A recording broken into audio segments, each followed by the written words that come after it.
গভীর রাত্রে মানুষ সব ঘুমায় যায়, গর্ভবতী মা ঘুমাতে পারে না, সন্তান পেটের ভিতরে, হাঁটু দিয়া গুতা মেরেছে, পা দিয়া লাথি মেরেছে। মা চরম শীতের রাত্রে, প্রচন্ড শীতের রাতে গায়ের লেপটা সরাই দিয়া মা একবার দাঁড়ায় আর একবার বসে, একবার দেওয়ালের সাথে হেলান দিয়া দাঁড়ায়, কষ্ট করে রাত্রে কাটায় দেয়। আবার সারাদিন সংসারের জন্য কাজ করেছেন, রান্না বান্না করেছেন, মা সকলকে খাওয়াইয়া মা শেষের দিকে খেতে গেছেন। যখন নিজে খেতে গেলেন, খাবারের ক্ষুধাত নিয়ে পেট ক্ষুধা নিয়ে খেতে বসেছেন, পেটের ভিতরে সন্তান লাথি মেরেছে, পেটের মধ্যে ঘুষা মেরেছে, হাঁটু দিয়া গুতা মেরেছে, ভরা পেটে, পেটের ভিতরে সন্তান গুতা মারলো হাঁটু দিয়া, মাথা দিয়া। মা ক্ষুধা রয়েছে, পেটে খেতে পারলেন না, বেদনা শুরু হয়েছে। খাবারের থালাটা ঠেলে দিয়ে মা দাঁড়ালেন, বসলেন, চোখের পানি ফেললেন। এভাবে করে মা একটা দুইটা দিন নয়, 10টি মাস পর্যন্ত সন্তানটাকে পেটের মধ্যে নিয়ে, একটা জীবিত মানুষ আর একটা জীবিত সন্তান পেটের মধ্যে নিয়ে নড়াচড়া করছেন, চলাফেরা করছেন। কিতাবের মধ্যে এসেছে, রাতের বেলায় মা যে ঘুমাতে পারেন না, সন্তানের নড়াচড়ার কারণে রাতভর ইবাদত করলে যত সওয়াব পাওয়া যেত, আল্লাহ ওই সওয়াব মায়ের আমলনামায় লিখে দেন। সন্তান পেটে থাকার কারণে খেতে পারে না, পেট ভরে ক্ষুধায় কষ্ট পায় মা, এই জন্যে 10 মাস ধরে রোজা রাখলে যে সওয়াব হতো, আল্লাহ রাব্বুল আলামিন মায়ের আমলনামায় রোজার সওয়াব লিখে দেন। 10 মাস পুরে গেল, সন্তান ডেলিভারির সময় চলে এলো। মায়ের মন বিমর্ষ, সন্তান ডেলিভারি হবে, না জানি মরে যায় নাকি, না জানি অপারেশন লাগে নাকি, কি অবস্থা হবে। মা খেতে পারে না, মুখটা শুকায়া যায়। ডেলিভারির সময় যখন আসে, মা বাবার কাছ থেকে বিদায় নিয়ে যায়, স্বামীকে একান্তে গোপনে ডেকে নিয়ে বলে, প্রাণের স্বামী, দীর্ঘদিন একসঙ্গে ঘর কন্যা করেছি, অপরাধ হয়ে যেতে পারে, আমারে মাফ করে দিও। আমার মনে হয় এবার আমি আর বাঁচবো না, সংসার থাকলো, চাবি থাকলো, সব বুঝে নাও, আমারে মাফ করে দিও। মা চলে গেল সতিকা গৃহে, ক্লিনিকে চলে গেল, অপারেশন থিয়েটারে চলে গেল, অথবা ডেলিভারির জায়গায় চলে গেল। ডেলিভারি পেইন শুরু হয়ে গেল, বেদনা শুরু হয়ে গেল। এক একটা বেদনা যেন মায়ের এক একটা মৃত্যু যন্ত্রণা শুরু হয়ে যায়। এমন যন্ত্রণা, প্রসব বেদনা দুনিয়ার ভুক্তভোগী মা ছাড়া আর কেউ জানে না। এই চরম বেদনার ভেতর দিয়ে, চরম কষ্টের ভিতরে মা যখন একটা বাচ্চা প্রসব করলো, জিহাদের ময়দানের মতো মা রক্তাক্ত হয়ে গেলেন, সন্তান দুনিয়ায় এলো। মা তখন অস্থির থাকেন, এত বড় বিরাট কষ্টের ভিতরে।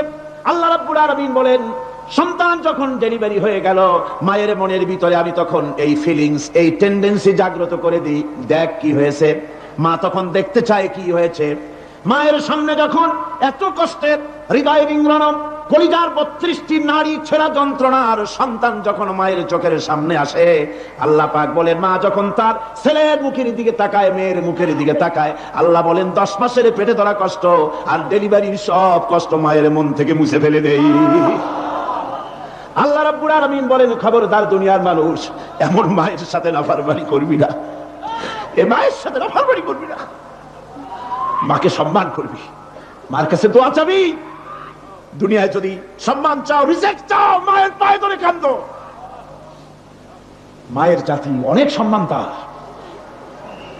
রাসূল করিম সাল্লাল্লাহু আলাইহি সাল্লামকে প্রশ্ন করা হয়েছে, হুজুর খেদমত করবো কার? হুজুর কয় মায়ের। তারপরে কার? হুজুর কয় মায়ের। তারপরে কার? হুজুর বলেন মায়ের। তারপরে কার? তোমার পিতার। 3 গুণ। তোর মায়ের মর্যাদা 3 গুণ বেশি, তোর বাপের চাইতে মর্যাদা বেশি। সুবহানাল্লাহ পড়ে। আর আজকে ইসলামের শত্রুরা তারা বলে যে ইসলাম নারীর অধিকার আদায় করে নাই, নারীর অধিকার ইসলাম দেয় নাই, তো কে দিয়েছে? আমার বন্ধুগণ, বিশ্বনবী জনাব মুহাম্মদ রাসূলুল্লাহ সাল্লাল্লাহু আলাইহি ওয়াসাল্লাম মসজিদে নববীর ভিতরে বসে আছেন। এক বৃদ্ধা মহিলা মসজিদের মধ্যে প্রবেশ করলেন। হুজুর বৃদ্ধাকে দেখে দাঁড়ায় গেলেন, বিশ্বনবী বুড়ি মেয়ে লোককে দেখে দাঁড়ায় গেলেন। আল্লাহর নবী বুড়িকে দেখে দাঁড়ালেন। বুড়ি যখন কাছে এলেন, আল্লাহর নবী নিজের গায়ের চাদর বুড়ির জন্য বিছায়া দিলেন। বুড়ি বসলেন। এরপরে কথাবার্তা সারার পর বুড়ি যখন বিদায় হবেন, হুজুর আবার দাঁড়ালেন। বুড়ি মহিলা চলে গেলেন। সাহাবায়ে কেরাম বলেন, ইয়া রাসূলুল্লাহ, কিছুই বুঝলাম না, একজন বৃদ্ধা মহিলার জন্য বিশ্বনবী দাঁড়ান আর গায়ের চাদর বিছান, আমরা বড় আশ্চর্য হয়ে গেলাম। নবীজি বলেন, ও আমার সাহাবীরা, তোমরা জানো না, এই মহিলাকে চিনতে পারো নাই, আমি আমার মায়ের দুধ আমার জীবনে কিসমতে তেমন হয় নাই।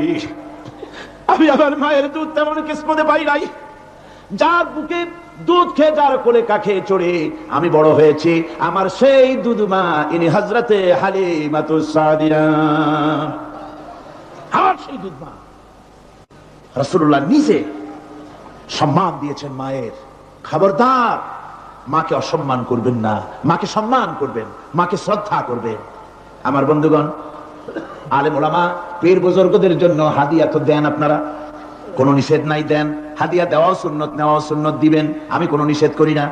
কিন্তু আমি বলতে চাই, পীর বুজুর্গদের কাছে, আলেম ওলামাদের কাছে হাদিয়া দিয়া আল্লাহরে যত না খুশি করতে পারবেন, এই ডালিম বেদানার মৌসুমে বেদানা একটা ভেঙে নিজ হাতে যদি মায়ের মুখে তুলে দেন, আল্লাহর আরশ খুশি হয়ে যাবে, আল্লাহর আরশ আজিম খুশি হয়ে যাবে, আল্লাহ পাক খুশি হয়ে যাবেন। মায়ের খাওয়াও, বাপকে খাওয়াও, তোমার সবচেয়ে বড় পীর তিনি। সুবহানাল্লাহ, সুবহানাল্লাহ। মা বাপ যদি একটু দোয়া করে দেয়, তোমার জিন্দেগির কাম শেষ। একটু বদদোয়া করলে জাহান্নামে যাবা। কোন পীর সাহেব বদদোয়া করলে জাহান্নামে যাবে এমন কথা নয়, কোন মাওলানা বদদোয়া করলে দোজখে যাবে এমন কথা নয়। রাসূল বলেছেন, হুমা জান্নাতুকা ওয়া নারুকা, মা বাপ তোমার বেহেশত, মা বাপ তোমার জাহান্নাম। মা বাপ যদি অসন্তুষ্ট হয় দোজখে যাবি, আর মা বাপ যদি খুশি আল্লাহর জান্নাতে চলে যাবি। সুবহানাল্লাহ, সুবহানাল্লাহ, সুবহানাল্লাহ। মায়ের পায়ের তলে তোর বেহেশত। আমরা পুরুষ, আমাদের গত বছরও বলেছি, আমরা পুরুষ, আমাদের পায়ের তলে জুতা, আমাদের পায়ের তলে কি? শুধু জুতা।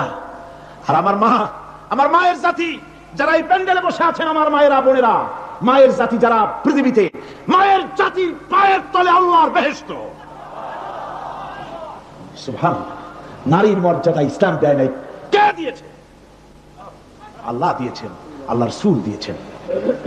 আমার বন্ধুগণ, হযরত বাইজিদ বুস্তামি, ছোট্ট বাচ্চা ছেলে, গভীর রাত্রে মা অসুস্থ, পানির পিপাসায় জেগে উঠেছেন।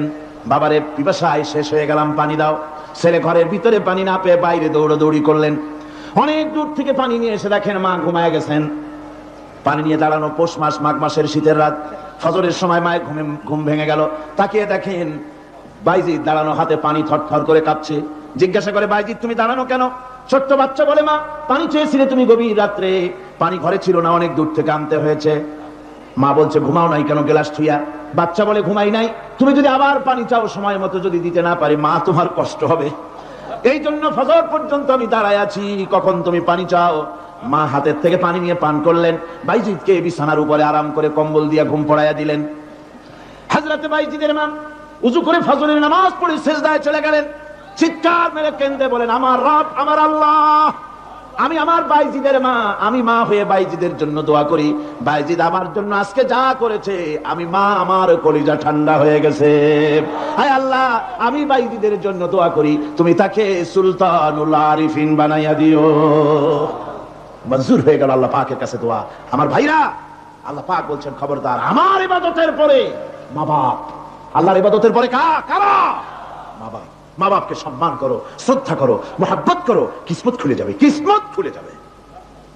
মা বাপকে সম্মান করো। হযরত আবু হুরায়রা রাদিয়াল্লাহু তাআলা আনহু রাসূলের সামনে এসে কাঁদতেছেন। হুজুর বলছেন, আবু হুরায়রা কাঁদো কেন? কাঁদো কেন? রাতের বেলা কাঁদো কেন? হযরত আবু হুরায়রা বলছেন, হুজুর আমাকে মা মেরেছেন। হুজুর বলছেন, মা মারলো কেন? কোন অপরাধ করেছো? কোন গোস্তাখি করেছো? আবু হুরায়রা বলছেন, না হুজুর, কোন গোস্তাখি করি নাই, তবে মারলো কেন? হযরত আবু হুরায়রা বলছেন, হুজুর আমি আপনার দরবার থেকে ফিরতে রাত হয়ে গিয়েছিল। মা জিজ্ঞেস করলেন, আবু হুরায়রা এত রাত্রে কোথায় ছিলেন? বললাম, আমি ছিলাম যে কদম চুমতে পারলে দুনিয়া ধন্য হয়, সেই দরবারে নববীর কদম মোবারক থেকে আসতে আমার দেরি হয়েছে। আমার মা মুশরিকা, আপনার নাম শুনে তার গায়ে আগুন জ্বলে উঠলো, আমাকে ধরে মারা আরম্ভ করলো। বললো, হয় আমার বাড়ি ছাড়বি, আর না হয় মুহাম্মদ সাল্লাল্লাহু আলাইহি ওয়াসাল্লামের দরবার ছাড়বি। আমি বললাম, আমার মা, তুমি বুড়ি মানুষ, তোমার গায়ে যত শক্তি আছে সমস্ত শক্তি দিয়ে আমারে পিটাও, আমারে মারো, মারতে মারতে আমাকে বাড়ি থেকে তুমি বের করে দাও। তোমার বাড়ি শুদ্ধ, তাম দুনিয়া ছেড়ে দিতে পারি, আল্লাহর নবীর কদম মোবারক ছেড়ে দিতে পারি না। হুজুর, আমার মা আমাকে গলা ধাক্কা দিয়ে বের করে দিয়েছেন। হুজুর বলছেন, আবু হুরায়রা তোমার মা তোমাকে মেরেছে, তুমি আমার কাছে নালিশ করছো? আমার তো এখানে ইন্টারফেয়ার করার কিছুই নেই। সুবহানাল্লাহ, সুবহানাল্লাহ। মা তোমাকে মেরেছে, এখানে আমার করার কিচ্ছু নাই। বিশ্বনবী বলছেন, এত বড় পাওয়ারফুল নবী, লেজিসলেটিভ পাওয়ার, সারে আল্লাহ তাকে বানিয়েছেন শরীয়ত প্রণেতা।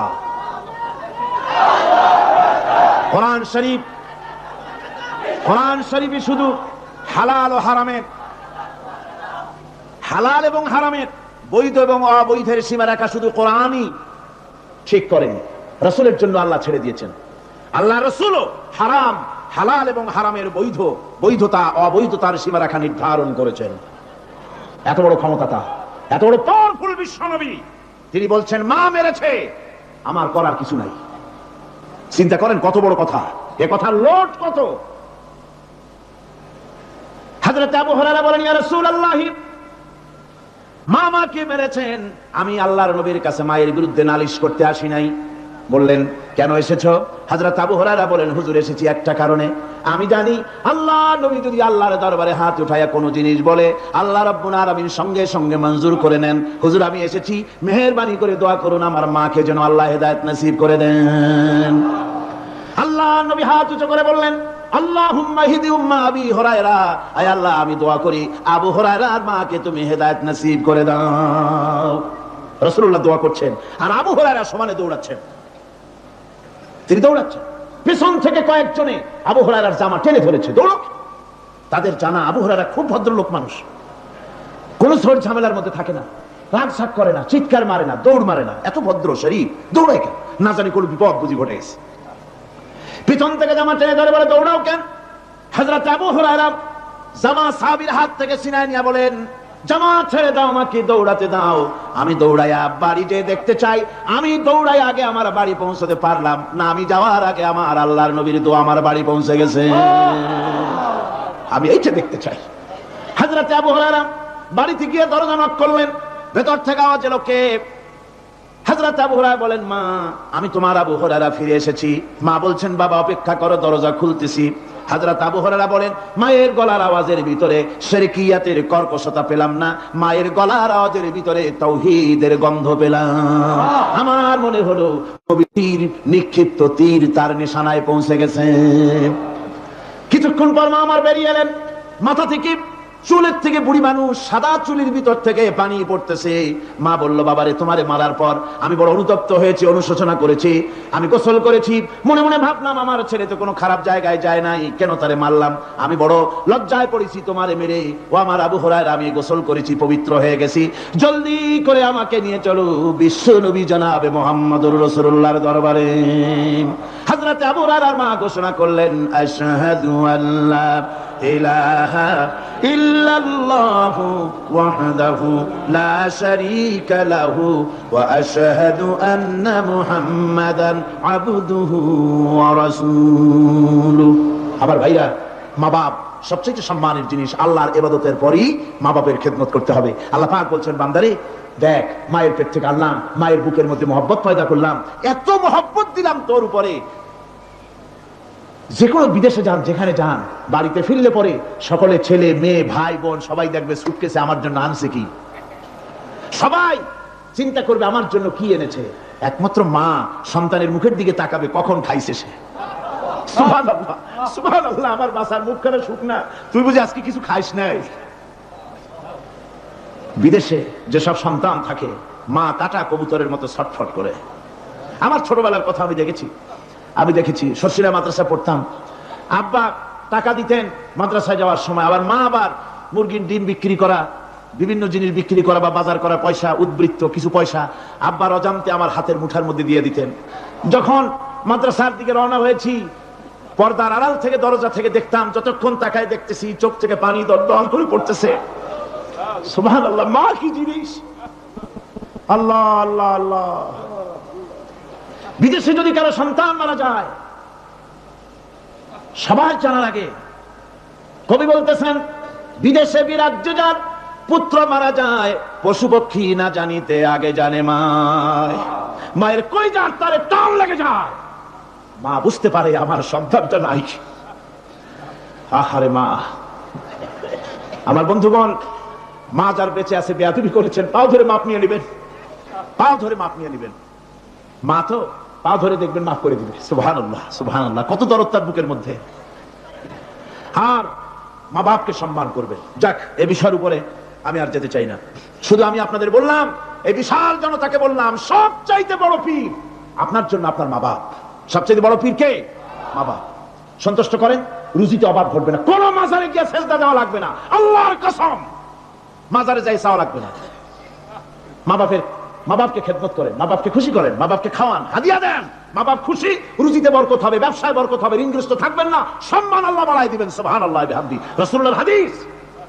এই জন্য আমি অনুরোধ করব, মা বাপকে সম্মান করবেন। আল্লাহ পাক বলছেন